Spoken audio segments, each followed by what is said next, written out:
U.S. Department of Veterans Affairs is leading efforts to understand suicide risk factors. This is why we need you, Jimmy. I suck at this part of the job, and you don't categorically. That's why you're the button pushing monkey.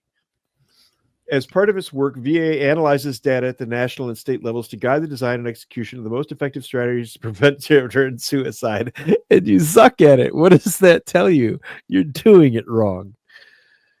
22 data sheets represent the latest findings from VA's ongoing analysis. This is for 2022. Age groups, Michigan veteran suicide. Michigan, we've had 170 in 2022. Uh-huh. And this doesn't tell you anything. This is why. And here's another thing. All right. They pretty much quit tracking you as a veteran after you've been out of the service for 5 years. Yes. So there's these numbers that they're telling us are very likely wrong. They're way wrong. They tell you how we bothered to end things.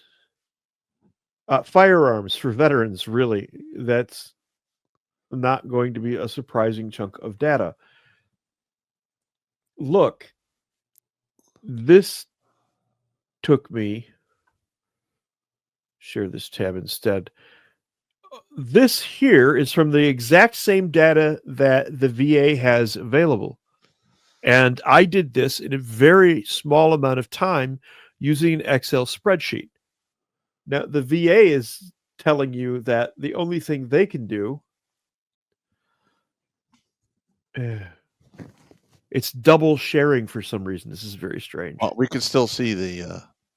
There's what I'm trying to do. Yeah. That's what I'm trying. The VA is trying to tell you this is all that they can give you. And I just showed you like 15 different takes on the same data and how they're broken down and what the categories are and where everything is and everything. And this has like age groups and how we decided to end it. So, I mean, how is that useful?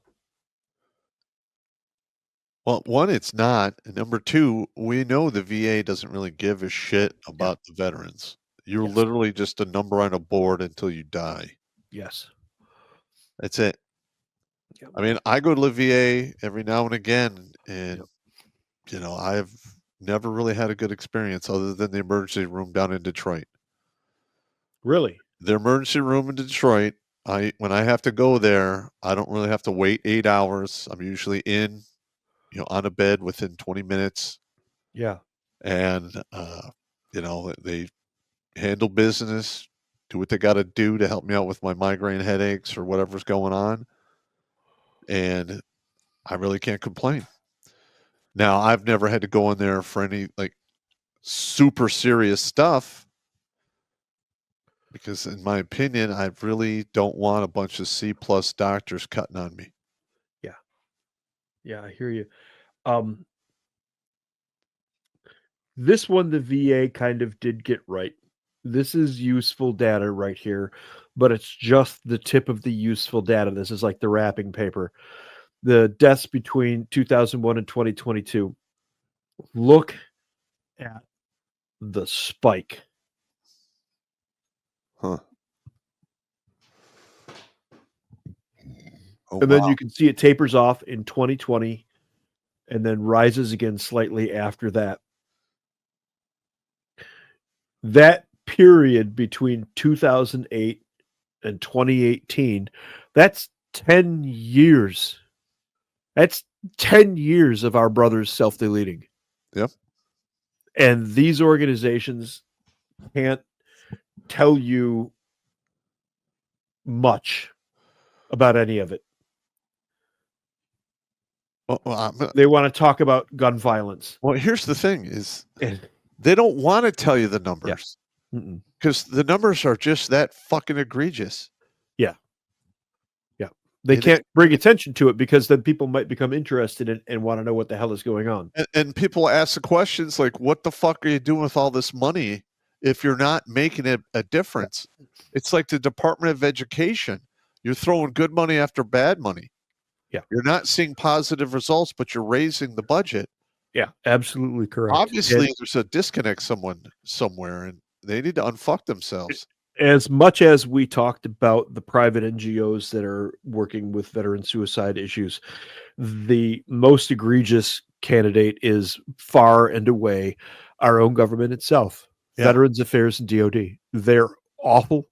They don't know what they're doing. They're staffed with, I'm sorry, I'm going to say it. I don't care. You can call me an istophobe idiot, all you like. They're staffed with third worlders who don't know anything at all about Americans, let alone the mentality of an American soldier, which is completely different from even a normal American. You get the hardcore warrior guys, the lifelong infantry or the Delta guys or the EOD or the engineers guys.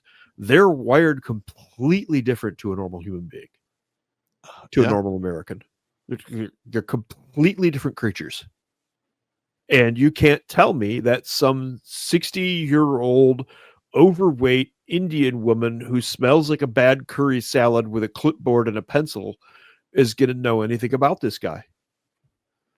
Sorry, that's just reality. And I know that because that's exactly what I experienced. I'm not just making up a stereotype. That's precisely what I encountered at the Dingle, the VA down in Detroit, which is unfortunately named the Dingle. Yeah. That's what it's called. Dingle. Watch Grunt Speak live every Tuesday and Thursday at 8 p.m. Eastern. And if you want to join Pop for Supporters Sundays, go to redonkulous.com/donate and make a monthly pledge. A link is in the Meat Gazer box.